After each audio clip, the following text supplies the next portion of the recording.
Hello everyone. तो प्यारे बच्चों, आज हम लोग पढ़ने वाले हैं एरिया ऑफ ट्रायंगल के बारे में। यदि आप इस वीडियो को शुरू से अंत तक देखते हैं तो एरिया ऑफ ट्रायंगल से रिलेटेड आपके एग्जाम में जो भी क्वेश्चन आता है ये हम 100% इंश्योर करते हैं कि उनमें से एक भी क्वेश्चन आपसे छूटने वाला नहीं है। यदि आप इस वीडियो को शुरू से अंत तक देखते हैं तो हम ये 100% इंश्योर करते हैं कि आपको इसके बाद किसी भी टाइप का वीडियो एरिया ऑफ ट्रायंगल से रिलेटेड देखने का जरूरत नहीं पड़ेगा। तो चलिए क्लास को एक लाइक के साथ स्टार्ट करते हैं।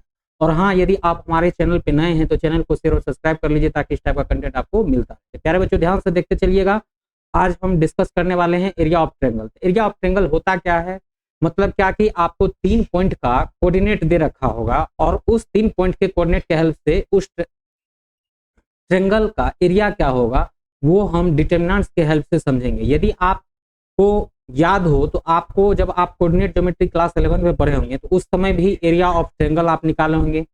और एरिया ऑफ ट्रायंगल में हम क्या करते थे कि तीनों पॉइंट का कोऑर्डिनेट आपको क्वेश्चन में दिया हुआ रहता था, उस कोऑर्डिनेट के हेल्प से आप एरिया ऑफ ट्रायंगल निकालते थे। तो उसमें आप देखे होंगे कि साइकिल के हेल्प से भी हम एरिया ऑफ ट्रायंगल निकालते थे कोऑर्डिनेट ज्योमेट्री में। तो आज हम सीखने वाले हैं कि यदि 3 पॉइंट का कोऑर्डिनेट आपको दे रखा है और उस 3 पॉइंट के हेल्प से आपको उस ट्रायंगल का एरिया अगर निकालना है तो आप निकाल सकते हैं। किसके हेल्प से निकाल सकते हैं? डिटरमिनेंट्स के हेल्प से निकाल सकते हैं। और आपको डिटरमिनेंट्स कैसे सॉल्व किया जाता है ये भी आपको हम बता चुके हैं। तो हम ये 100% इंश्योर करते हैं कि यदि आप इस क्लास को शुरू से अंत तक देखिएगा तो आपको इसके बाद किसी भी टाइप का वीडियो देखने का जरूरत नहीं पड़ेगा। तो चलिए देखते हैं एरिया ऑफ ट्रायंगल किस तरह से निकालते हैं। ध्यान से देखते चलिएगा। हम पहले एक बार समझा देते हैं, उसके बाद इसका डेफिनेशन भी दिखा देंगे। यहाँ देखिए, मान लेते हैं कि ए कोई पॉइंट है। क्या है प्यारे बच्चों? ध्यान से देखते चलिएगा। हम क्या कहना चाह रहे हैं कि ए कोई पॉइंट है जिसका कोऑर्डिनेट है x1 y1। क्या है प्यारे बच्चों? ए कोई पॉइंट है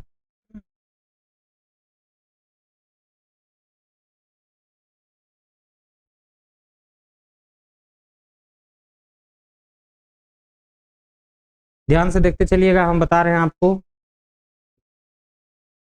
ए कोई पॉइंट है जिसका कोऑर्डिनेट क्या है x1 y1 है, और बी कोई पॉइंट है जिसका कोऑर्डिनेट क्या है x2 y2 है, और सी कोई एक और पॉइंट है जिसका कोऑर्डिनेट क्या है x3 और y3। तो हम क्या कर रहे हैं, इस ए बी सी के हेल्प से एक ट्रायंगल बना रहे हैं जिसका कोऑर्डिनेट क्या है x1 y1। बी पॉइंट का कोऑर्डिनेट क्या है तो x2 y2। सी पॉइंट का कोऑर्डिनेट क्या है x3 y3। अब यदि ए पॉइंट का यदि आपको कोऑर्डिनेट मालूम है, बी पॉइंट का कोऑर्डिनेट मालूम है, सी पॉइंट का कोऑर्डिनेट मालूम है, और यदि आपको, ध्यान से सुनिएगा, और यदि आपको A B C triangle A B C का एरिया पूछा जा रहा है तो आप क्या लिख सकते हैं 1/2 डिटरमिनेंट्स। यहाँ देखिए x1 y1 1, x2 y2 1, x2 y2 1, x3 y3 1।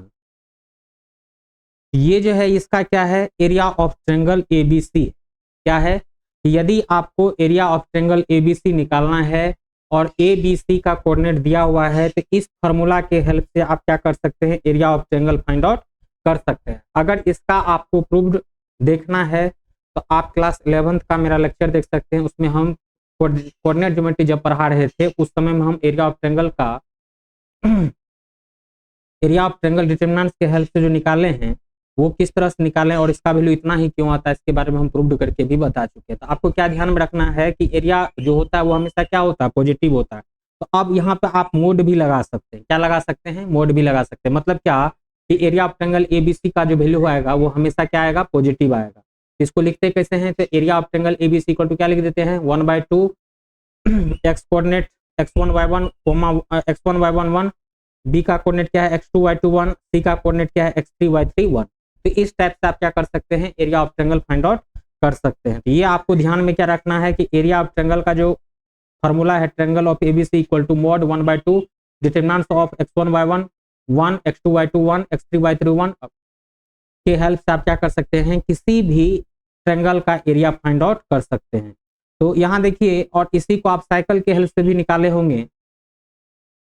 यहाँ देखिए x1 है, x1 y1 है एक पॉइंट ए का एरिया, दूसरा पॉइंट बी है जिस तो ए पॉइंट का कोऑर्डिनेट क्या है x1 कोमा y1 है, बी पॉइंट का कोऑर्डिनेट क्या है x2 कोमा y2 है, और सी पॉइंट का कोऑर्डिनेट जो है आपको x3 कोमा y3 है। यहाँ देखिए, या तो आप क्लॉक वाइज में घूम जाइए या एंटी क्लॉक वाइज में घूम जाइए। तो जब आप क्लॉक वाइज में घूमते हैं, यहाँ सबसे पहले आपको क्या दिख रहा है, x1 दिख रहा है, क्या दिख रहा है, x1 दिख रहा है। तो x1 into y1 minus y2 हो जाएगा। तो इससे भी आप क्या कर सकते हैं, एरिया को फाइंड आउट कर सकते हैं। ये साइकिल आपको पता होगा।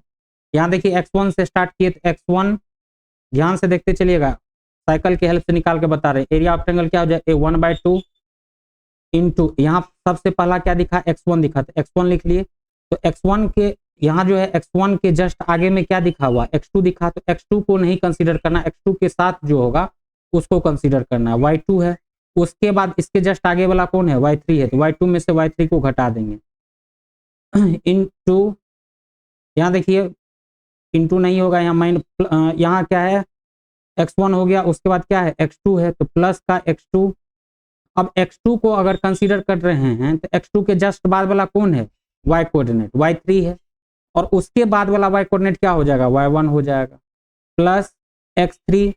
तो x3 को यदि आप कंसीडर कर रहे हैं तो x3 के जस्ट बाद वाला y कोऑर्डिनेट क्या है, y1 है, और उसके बाद वाला y कोऑर्डिनेट क्या है, y2 है। तो इसके हेल्प से भी एरिया ऑफ ट्रायंगल आप फाइंड आउट कर सकते हैं। तो ये जो आपको दिखाइए क्या है, साइकिल मेथड है, या आप एंटी क्लॉकवाइज चल सकते हैं या क्लॉकवाइज चल सकते हैं, वैल्यू में किसी भी टाइप का प्रॉब्लम नहीं होगा। तो अब यहाँ देख पा रहे होंगे कि एरिया ऑफ ट्रायंगल आपको क्या बता चुके हैं, यही हम लिख करके अभी आपको बताएं कि एरिया ऑफ ट्रायंगल जो होता है वो किसके बराबर होता है, 1/2 x1 y1 1 x2 y2 1 x3 y3 1, जहाँ पे x1 y1 क्या है, एक ए पॉइंट का कोऑर्डिनेट है, x2 y2 क्या है तो बी पॉइंट का कोऑर्डिनेट है, और x3 y3 क्या है तो सी पॉइंट का कोऑर्डिनेट है। यदि आपको ए बी सी का कोऑर्डिनेट मालूम है तो उस ए बी सी के कारण से जो एरिया का एक ट्रायंगल का जो फॉर्मेशन हो रहा होगा उसका भी आप एरिया निकाल सकते हैं, किसके हेल्प से, तो डिटरमिनेंट्स के हेल्प से। तो चलिए अब इसके हेल्प से हम क्या करते हैं, एक क्वेश्चन को सॉल्व करते हैं। क्वेश्चन सॉल्व करने से पहले अब कुछ की पॉइंट का बात कर लेते हैं।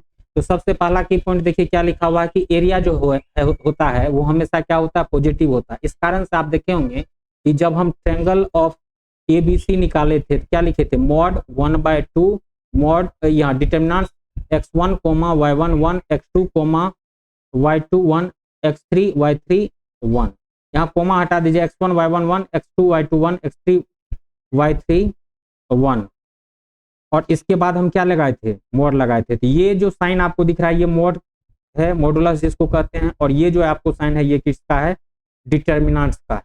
मॉडुलस क्या कहता है कि आप हमारे अंदर में कुछ भी वैल्यू डालिए, चाहे वो नेगेटिव वैल्यू डालिए या पॉजिटिव वैल्यू डालिए, जब हम मोड से निकलेंगे तो वो हमेशा क्या निकलता है, पॉजिटिव वैल्यू निकलता है। मतलब क्या कि यदि मोड के अंदर में -2 है, इसका भी वैल्यू क्या हो जाएगा, 2 हो जाएगा, और मोड के अंदर 2 होता तब पर भी इसका वैल्यू क्या होता है, 2 होता है। इसका मतलब मॉडुलस का काम क्या है कि नेगेटिव साइन को क्या करता है, वो एलिमिनेट कर देता है। तो हमको पता है कि एरिया क्या होता है, हमेशा पॉजिटिव होता है, इस कारण से हम यहाँ पे क्या लगा दिए थे, मोड लगा दिए थे। यहाँ लिखा हुआ है कि area is positive quantity, we always take the absolute value of the determinants. Absolute value of the determinants कह लीजिए या modulus. Absolute value of the determinants का मतलब क्या है कि पॉजिटिव वैल्यू कंसीडर करना है। तो एरिया ऑफ ए ट्रायंगल यदि आपको निगेटिव में भी आ रहा है तो आपको आंसर पॉजिटिव में रिपोर्ट करना है, ये चीज आपको ध्यान में रखना है। अब एक चीज और यहाँ पे देख पा रहे होंगे कि यदि एरिया आपको दिया हुआ है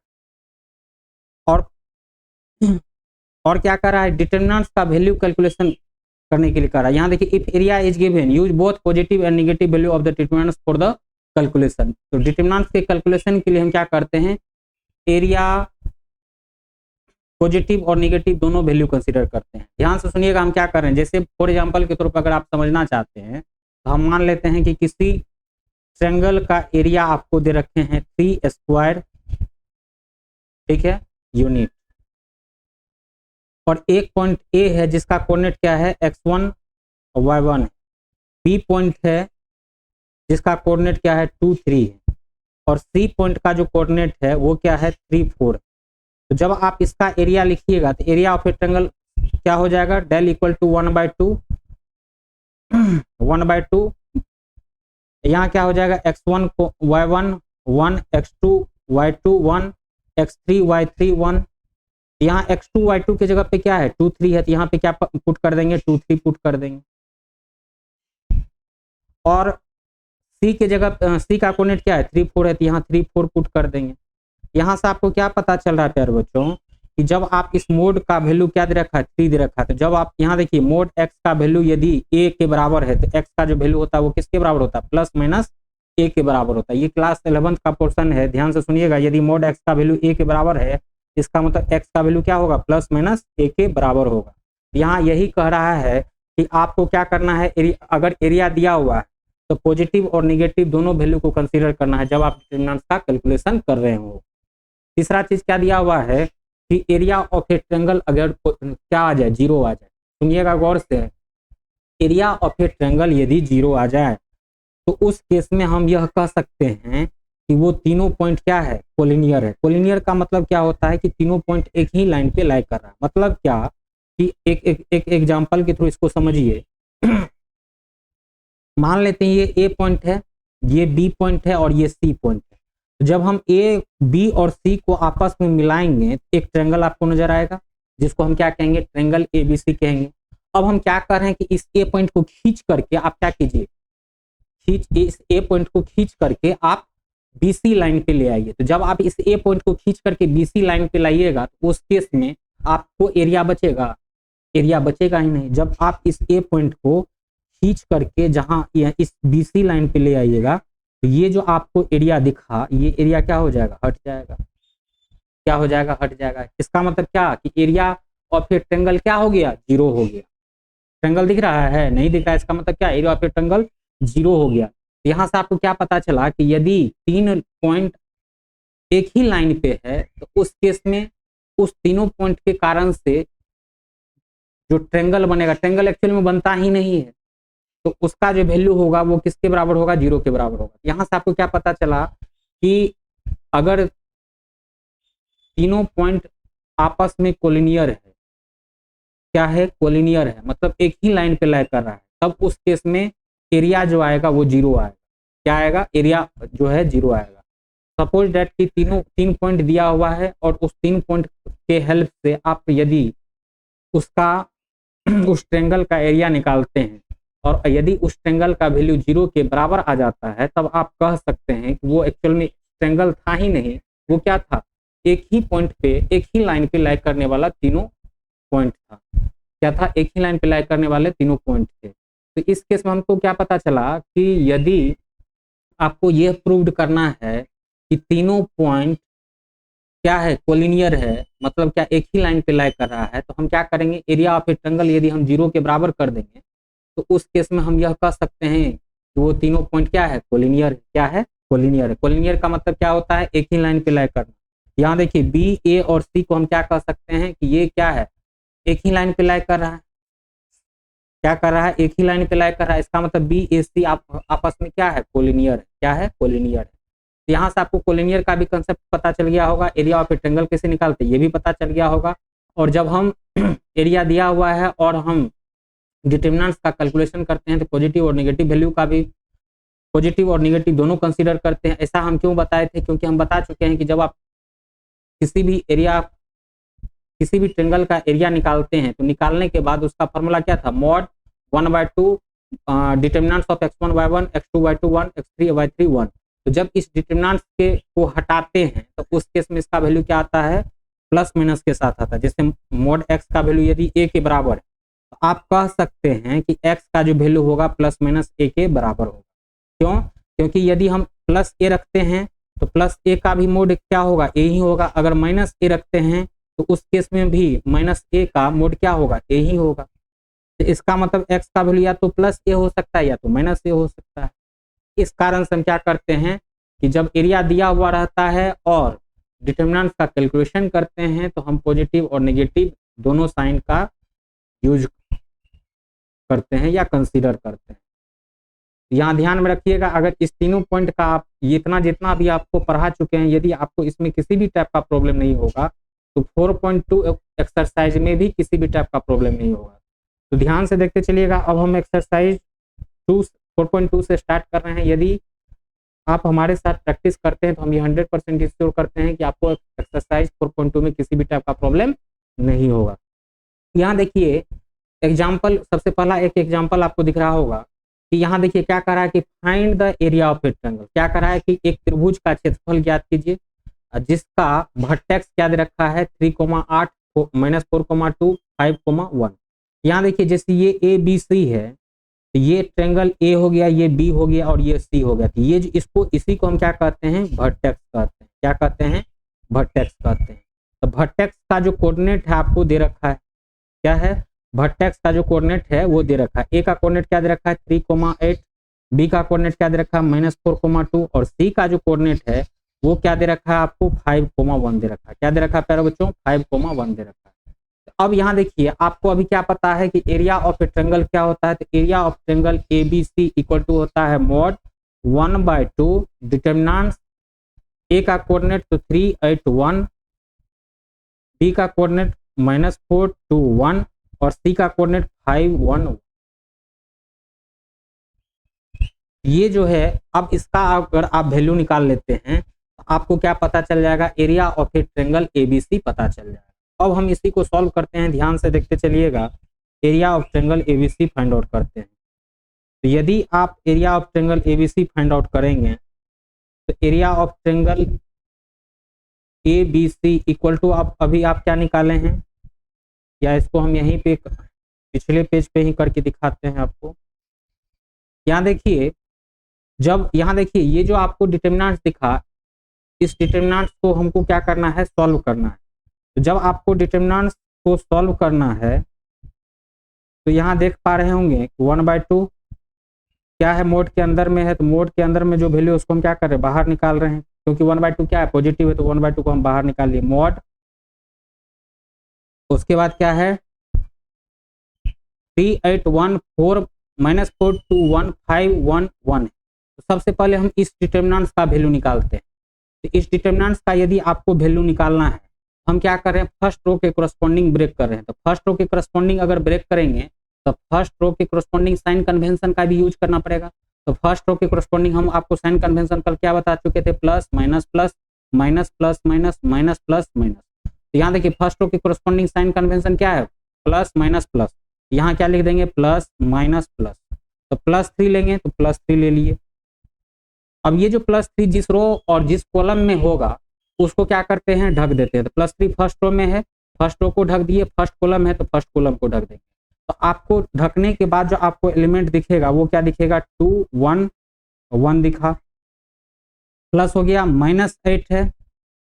अब -8 को जब आप ढकेंगे तो -8 किस रो में है, फर्स्ट रो में है, फर्स्ट रो में है और सेकेंड कॉलम में है। तो आपको ढकने के बाद जो बचा हुआ एलिमेंट दिखेगा वो क्या दिखेगा, -4, 1, 5, 1 दिखेगा। अब ये हो गया -8। उसके बाद क्या है, +1 है, तो +1 +1। अब अगर +1 को आप ढकते हैं तो +1 किस रो में है, फर्स्ट रो में है और किस कॉलम में, थर्ड कॉलम में। तो जब आप फर्स्ट रो और थर्ड कॉलम को ढकेंगे तो उस केस में आपको क्या दिखेगा, -4, 2, 5, 1 दिखेगा। इसका आपको क्या करना है, वैल्यू निकाल लेना है। और यहाँ क्या है, मोड का साइन। यहाँ देखिए जब आप इसका वैल्यू निकालते हैं तो 1/2 मोड। अब यहाँ देखिए 3 इंटू 2 इंटू 1 करेंगे तो क्या आ जाएगा 2, और 1 इंटू 1 करेंगे तो क्या आ जाएगा 1। तो 2 में से यदि आप 1 को घटाते हैं तो क्या आ जाएगा, 1 आ जाएगा। अब -8 है तो -8 इंटू -4 इंटू 1 करेंगे तो क्या आ जाएगा, -4। अब माइनस का क्या हो जाएगा 5, प्लस क्या है 1 है। अब -4 इंटू -4 इंटू 1 करेंगे तो क्या आ जाएगा, -4। अब माइनस का 5 इंटू 2 करेंगे तो क्या आ जाएगा, 10 आ जाएगा। अब इसके बाद में क्या लगा देंगे, मोड लगा देंगे। यहाँ क्या हो गया 1/2, 3 इंटू 1 करेंगे तो क्या आ जाएगा 3, -8 -4 -5 क्या हो गया, -9 हो गया, +1। अब -4 -10 क्या हो गया, -14 हो गया। ये आपका हो गया 1/2, 3 माइनस क्या हो जाएगा, प्लस हो जाएगा। 9 गुणा 8 करेंगे कितना हो जाएगा, 72 हो जाएगा। प्लस माइनस क्या हो जाएगा, माइनस आ जाएगा। और 1 इंटू 14 करेंगे क्या आ जाएगा, 14 आ जाएगा। यहाँ आप देख पा रहे होंगे कि 72 + 3 क्या हो जाएगा 75। अब 75 में से यदि हम 14 को घटाते हैं तो क्या आ जाएगा 61 आ जाएगा। क्या आ जाएगा प्यारे बच्चों 61।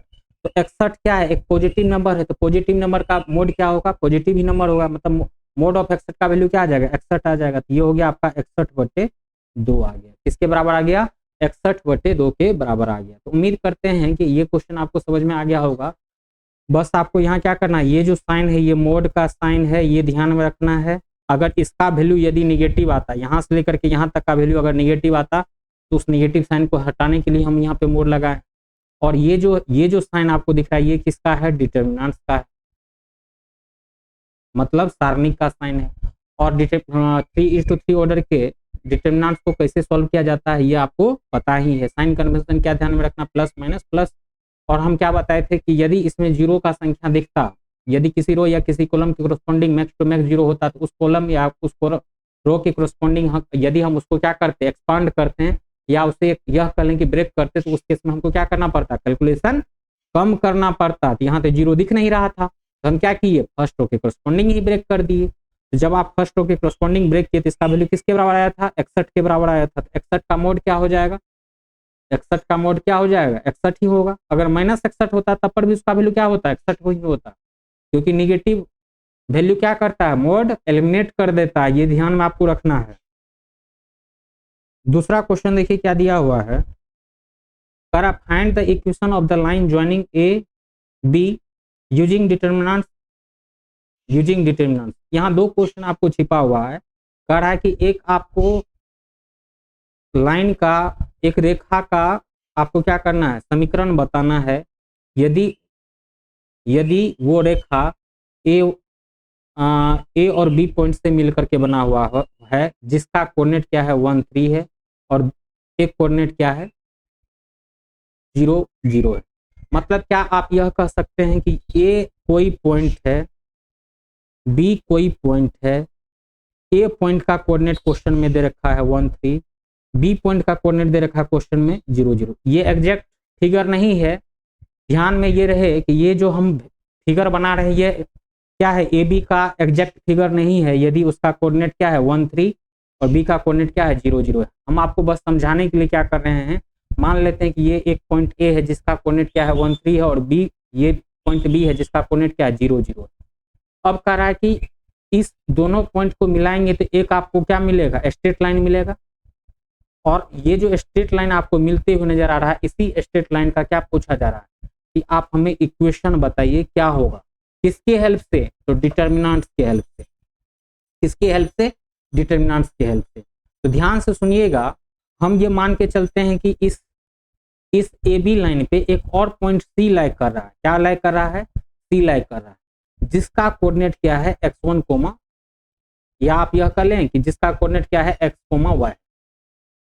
हम यहाँ क्या बताएं कि ए बी एक लाइन है जिसपे हम क्या किए सी पॉइंट को कंसीडर किए हैं जिसका कोऑर्डिनेट क्या है x, y।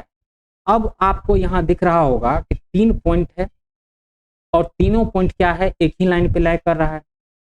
तीनों पॉइंट क्या है एक ही लाइन पे लाइक कर रहा है। इसका मतलब ये तीनों पॉइंट क्या है कोलिनियर है। तो इस तीनों पॉइंट के कारण से जो ट्रायंगल का फॉर्मेशन हो रहा होगा, यहाँ ट्रायंगल का जो फॉर्मेशन हो रहा होगा उसका एरिया क्या होगा 0 होगा। और यहाँ दिख भी रहा है कि ट्रायंगल फॉर्मेशन हो ही नहीं रहा तो एरिया क्या हो जाएगा 0 हो जाएगा। तो आपको ट्रायंगल ऑफ एबीसी यदि हम पूछें तो ट्रायंगल ऑफ एबीसी क्या हो जाएगा 1/2 क्या हो जाएगा, तो 1/2, ध्यान से देखते चलिएगा 1/2 मॉड, या आप इस मोड को अभी हटा लेते हैं 1/2 डिटर्मिनेंट्स ऑफ, यहाँ देखिए ए पॉइंट का कोऑर्डिनेट क्या है, या ए पॉइंट का कोऑर्डिनेट क्या है ध्यान से देखते चलिएगा। ए पॉइंट का कोऑर्डिनेट है 1 3 0, बी पॉइंट का कोऑर्डिनेट क्या है x y 0, सी यहाँ 0 नहीं होगा। डिटर्मिनेंट्स का वैल्यू क्या निकालते हैं, triangle of A B C equal to जो होता है वो किसके बराबर होता है, तो triangle of A B C जो होता है वो किसके बराबर होता है 1/2 x1 y1 1 x2 y2 1 x3 y3 1 के बराबर होता है। ये चीज आपको ध्यान में रखना है। यहाँ ध्यान से देखते चलिएगा, यहाँ क्या लिखे 1 3 1 x1 y1 1 और यहाँ क्या हो जाएगा x 0 0 1 0 0 1 क्या हो जाएगा 0 0 1। तो ये क्या है एरिया ऑफ, ये इसका हम क्या करते हैं मोड निकाल लेते हैं। यहाँ देखिए बट ये तीनों पॉइंट जो है क्या है एक ही लाइन पे लाई कर रहा है। इसका मतलब क्या कि इस तीनों पॉइंट के कारण से जो एरिया बन रहा है, एरिया बन रहा है नहीं बन रहा है, मतलब क्या कि इस तीनों पॉइंट, अगर ये तीनों पॉइंट कोलिनियर है तो इस तीनों पॉइंट के कारण से जो एरिया ऑफ ट्रायंगल बनेगा उसका वैल्यू क्या होना चाहिए 0 होना चाहिए। तो ये जो ट्रायंगल ऑफ ABC है वो किसके बराबर है 0 के बराबर है। इसका मतलब क्या है कि आप 1 3 1 x, यहाँ देखिए नेक्स्ट पेज हम ले चलते हैं आपको, या आप यहीं पे कर सकते हैं। यहाँ पे क्या हो जाएगा इसका वैल्यू, जब आप इसको सॉल्व करते तो 1/2 उधर जाएगा तो क्या हो जाएगा 0 हो जाएगा। यहाँ आपको क्या दिखा कि मॉड ऐसा कोई वैल्यू नहीं है जिसका आप मॉड निकालते हैं तो उसका वैल्यू क्या हो जाए 0 के बराबर। जैसे अगर 2 का वैल्यू निकालते हैं तो वो भी 2 आ जाएगा। तो यहाँ देखिए इस मोड को भी हम क्या कर रहे हैं एलिमिनेट कर रहे हैं। 1/2 जब इधर जाएगा तो क्या हो जाएगा 1/2 को जब हम 0 में क्या करेंगे डिवाइड करेंगे तो उसका वैल्यू क्या हो जाएगा 0 हो जाएगा। तो यहाँ से आपको क्या पता चला कि डिटर्मिनेंट्स ऑफ 1 3 1 x y 0 0 0 1 का जो वैल्यू होगा वो किसके बराबर होगा 0 के बराबर होगा। यहाँ देखिए अब इस डिटर्मिनेंट्स को सॉल्व करना बहुत ही आसान हो गया। क्यों आसान हो गया है, ये आसान इसलिए हो गया है क्योंकि हम क्या बताए थे कि जिस रो या जिस कॉलम के कोरस्पोंडिंग 0 की संख्या ज़्यादा से ज़्यादा होगा, यदि उस रो या उस कॉलम के कोरस्पोंडिंग उस डिटर्मिनेंट्स को एक्सपांड करके आप अगर वैल्यू निकालते हैं तो कैलकुलेशन क्या करना पड़ेगा 0 करना पड़ेगा। तो आप यहाँ क्या देख पा रहे हैं कि थर्ड रो के कोरस्पोंडिंग क्या है 0 की संख्या ज़्यादा है 2 है, थर्ड कॉलम के कोरस्पोंडिंग क्या है 0 की संख्या 1 है, और थर्ड रो के कोरस्पोंडिंग 0 की संख्या मैक्स टू मैक्स कितना है 2 है। हम क्या करेंगे इसको थर्ड रो के कोरस्पोंडिंग ब्रेक करेंगे। तो थर्ड रो के कोरस्पोंडिंग यदि आपको ब्रेक करना है तो थर्ड रो के कोरस्पोंडिंग आपको साइन कन्वेंशन भी मालूम होना चाहिए। तो साइन कन्वेंशन के लिए हम क्या बताए थे plus minus plus minus plus minus minus plus minus. अब यहाँ देखिए थर्ड रो का कोरस्पोंडिंग साइन कन्वेंशन क्या है माइनस प्लस माइनस। अब इस दोनों को तो कंसीडर करते नहीं है तो यहाँ क्या हो गया -1 लिख लिए, और ये जिस रो और जिस कॉलम में है उसको ढक देंगे। तो ये है थर्ड रो और थर्ड कॉलम में। तो जब आप थर्ड रो और थर्ड कॉलम को ढकेंगे तो आपको बस क्या दिखेगा 13xy दिखेगा। यहाँ लिख दिए 13xy इक्वल टू क्या हो जाएगा 0 हो जाएगा। अब यदि आप इसको सॉल्व कीजिएगा तो यहाँ देखिए क्या हो जाएगा -1 और 1 इंटू वाई करेंगे तो क्या आ जाएगा y -3x इक्वल टू क्या हो गया 0 हो गया। अब इस -1 को अगर उधर ट्रांसफर कर देंगे क्या हो जाएगा 0 हो जाएगा। तो y इक्वल टू क्या निकल करके आया है 3x निकल के आया है। इसका मतलब क्या है कि ये जो लाइन आपको दिख रहा है इस लाइन का जो इक्वेशन है y इक्वल टू क्या है 3x। अगर इस लाइन का अगर स्लोप पूछता तो स्लोप क्या हो जाता, आपको पता है y equal to mx plus c क्या होता है इंटरसेप्ट होता है, जो कि आप क्लास 11th में पढ़ के आए हैं। तो यदि इसको आप स्टैंडर्ड इक्वेशन से कंपेयर करते हैं y equal to mx plus c से, तो उस केस में ध्यान से देखते चलिएगा, उस केस में ये जो आपको दिख रहा है y इक्वल टू 3x उसका स्लोप क्या हो जाता 3 हो जाता। क्योंकि जब आप इसको y equal to mx plus c से कंपेयर कीजिएगा तो c क्या होता है इंटरसेप्ट होता है, m क्या होता है स्लोप होता है। तो m इक्वल यहाँ कुछ नहीं है तो y इक्वल टू क्या लिख सकते हैं 3x प्लस 0 हो जाएगा। तो c इक्वल टू क्या हो गया 0, मतलब क्या कि इंटरसेप्ट जो है वो 0 के बराबर है बट स्लोप जो है वो किसके बराबर है 3 के बराबर है। अब आप इसका एग्जैक्ट क्या कर सकते हैं फिगर भी ड्रॉ कर सकते हैं कि ए बी लाइन एक्चुअल में कैसा दिखना चाहिए। तो इसके लिए आपको कोऑर्डिनेट के बारे में नॉलेज थोड़ा बहुत होना चाहिए, तभी आप इसका एग्जैक्ट फिगर ड्रॉ कर पाइएगा। हम यहाँ क्या देखें, यदि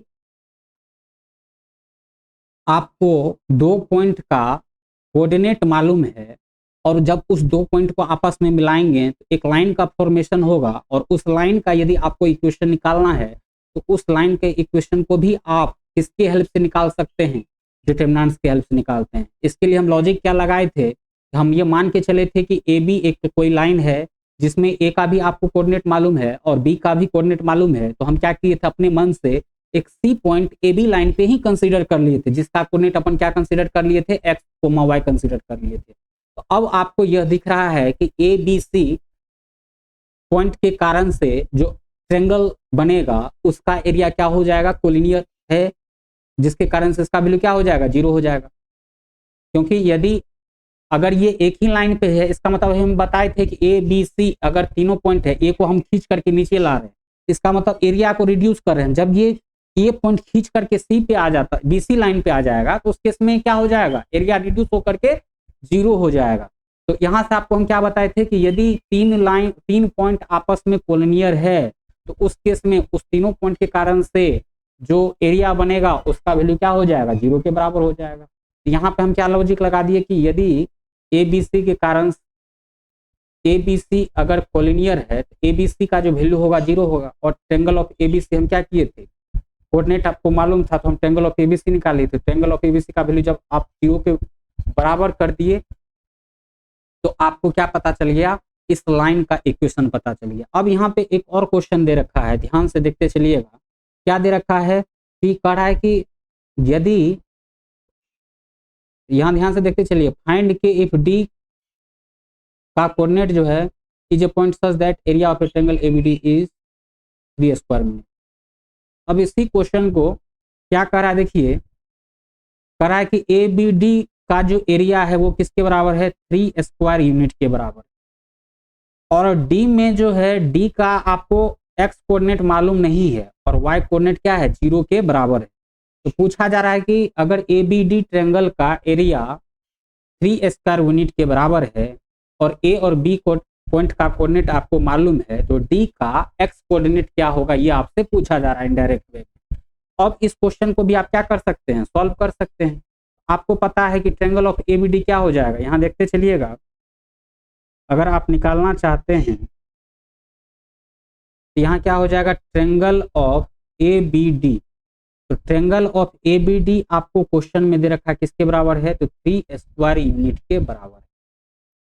और ए पॉइंट का कोऑर्डिनेट जो है वो किसके बराबर दे रखा है, ध्यान से देखते चलिए। ए पॉइंट का कोऑर्डिनेट क्या है, 1 3 है, और बी पॉइंट का कोऑर्डिनेट क्या है, 0 0 है। तो ए पॉइंट का जो कोऑर्डिनेट है वो किसके बराबर है, तो 1 3 के बराबर है। और बी पॉइंट का जो कोऑर्डिनेट है वो क्या है, तो 0 0 है। और डी पॉइंट का जो कोऑर्डिनेट है वो क्या है, k 0 है। यही के मतलब क्या कि डी पॉइंट का वाई कोऑर्डिनेट, तो आपको ये कंफर्म है कि 0 के बराबर है, तो डी पॉइंट का एक्स कोऑर्डिनेट क्या होगा, ये आपसे पूछा जा रहा है। तो यहाँ देखिए, अगर 3 पॉइंट का कोऑर्डिनेट मालूम है तो इस तीनों पॉइंट के कोऑर्डिनेट के हेल्प से हम क्या कर सकते हैं, एरिया ऑफ ट्रायंगल लिख सकते हैं। तो triangle of A B D क्या हो जाएगा, मेरे हिसाब से जो अभी आप पढ़ के आए हैं, तो ये क्या हो जाएगा, मॉड 1/2 डिटरमिनेंट 0 0 1 0 0 1, या आप यह कर लें 0 0 1 k 0 1 1 3 1, ये हो जाएगा triangle of A B D. क्या हो जाएगा, triangle of A B D ये हो जाएगा। बट क्वेश्चन में क्या वैल्यू दे रखा है कि इसका जो वैल्यू है वो किसके बराबर है, 3 स्क्वायर यूनिट के बराबर है। मतलब मॉड 1/2 मॉड 0 0 1 k 0 1 1 3 1 का जो वैल्यू दे रखा है वो किसके बराबर है, 3 के बराबर है। और इसको ऑर्डर में ही लिख लेते हैं, यहाँ देखिए 1 3 लिख लेते हैं, ऑर्डर में ही लिख लेते हैं 1 3। बी का वैल्यू क्या दे रखा है, तो 0 0। डी का वैल्यू क्या दे रखा है, तो k 0। यहाँ देखिए, या तो आप इस, यहाँ देखिए अभी आपको क्या पढ़ाए थे कि मॉड एक्स का वैल्यू यदि a के बराबर है तो x का वैल्यू किसके बराबर होता है, प्लस माइनस a के बराबर होता है। यहाँ यदि मॉड ऑफ 1/2 डिटरमिनेंट इतना, ये पूरा का जो वैल्यू है इसको अगर हम x की तरह ट्रीट करें तो मॉड ऑफ x का वैल्यू 3 के बराबर है, तो x का वैल्यू क्या हो जाएगा, प्लस माइनस 3 के बराबर हो जाएगा। बट x का वैल्यू क्या है, तो 1/2 डिटरमिनेंट 1 3 1 0 0 1 k 0 1 इक्वल टू क्या हो जाएगा प्यारे बच्चों, प्लस माइनस 3 हो जाएगा। अब इस 1/2 को अगर राइट साइड ट्रांसफर कर देते हैं तो क्या हो जाएगा, 1 3 1 0 0 1 k 0 1 equal two plus minus 6 हो जाएगा। अब इस डिटरमिनेंट्स का वैल्यू आप क्या कर सकते हैं, सॉल्व करके जब इसको इक्वल टू में डालिएगा तो आपको k का वैल्यू पता चल जाएगा। तो ध्यान से सुनते चलिएगा। यदि आप इस क्लास को शुरू से अंत तक देखे हैं, हम ये 100% इंश्योर करते हैं कि आपको किसी भी टाइप का प्रॉब्लम नहीं हुआ होगा। इसके बावजूद भी यदि आपको किसी भी टाइप का प्रॉब्लम हुआ है तो आप हमें कमेंट करके जरूर बताइएगा कि किस पॉइंट पे आपको प्रॉब्लम हुआ है। अब इस क्वेश्चन को का आंसर आपको कल सॉल्व करके बताना है कि इसका आंसर क्या होगा। तो आपसे हम यह भी उम्मीद करते हैं कि यहाँ पे जो है डी पॉइंट का कोऑर्डिनेट एक्स कोऑर्डिनेट जो है जिसको हम के से रिप्रेजेंट कर रहे हैं उसका वैल्यू क्या होगा, ये भी आप हमें कमेंट करके बता सकते हैं। तो चलिए आज का क्लास हम यही समाप्त करते हैं। और हाँ, यदि आप क्वेश्चन बैंक का प्रैक्टिस स्टार्ट नहीं किए हैं तो क्वेश्चन बैंक का प्रैक्टिस स्टार्ट कर दीजिए। यदि आप क्वेश्चन बैंक का प्रैक्टिस अभी से ही स्टार्ट कर देते हैं तो हम ये मान के चल रहे हैं कि आपका तैयारी कुछ दिन के बाद बहुत ही अच्छा हो जाएगा। और जब आपका एग्जाम आएगा तो उस समय में आपके पे ज़्यादा बर्डन भी नहीं रहेगा। तो ध्यान से आपको हर एक क्लास में हमारे टीम के द्वारा बोला जा रहा है कि आप क्वेश्चन बैंक परचेज कीजिए, क्योंकि क्वेश्चन बैंक हमारे चैनल पे क्वेश्चन बैंक सीरीज आ रहा है। यदि आप अभी से ही आप क्वेश्चन बैंक का प्रैक्टिस करते हैं तो आपको अगर किसी भी टाइप का क्वेश्चन बैंक पर प्रॉब्लम होगा तो आप हमारे साथ जब हम क्वेश्चन बैंक सीरीज स्टार्ट करेंगे तो उस समय में आप पूछ सकते हैं। तो यदि आपके पास क्वेश्चन बैंक है तो ठीक, यदि आपके पास क्वेश्चन बैंक नहीं है तो हमारे डिस्क्रिप्शन में दिए गए लिंक से आप परचेज कर सकते हैं। यदि आप हमारे डिस्क्रिप्शन में दिए गए लिंक से परचेज करते हैं प्यारे बच्चों, तो आपको कुछ ना कुछ डिस्काउंट मिल जाएगा। तो चलिए क्लास को आज हम यहीं समाप्त करते हैं, मिलते हैं नेक्स्ट क्लास में, तब तक के लिए धन्यवाद।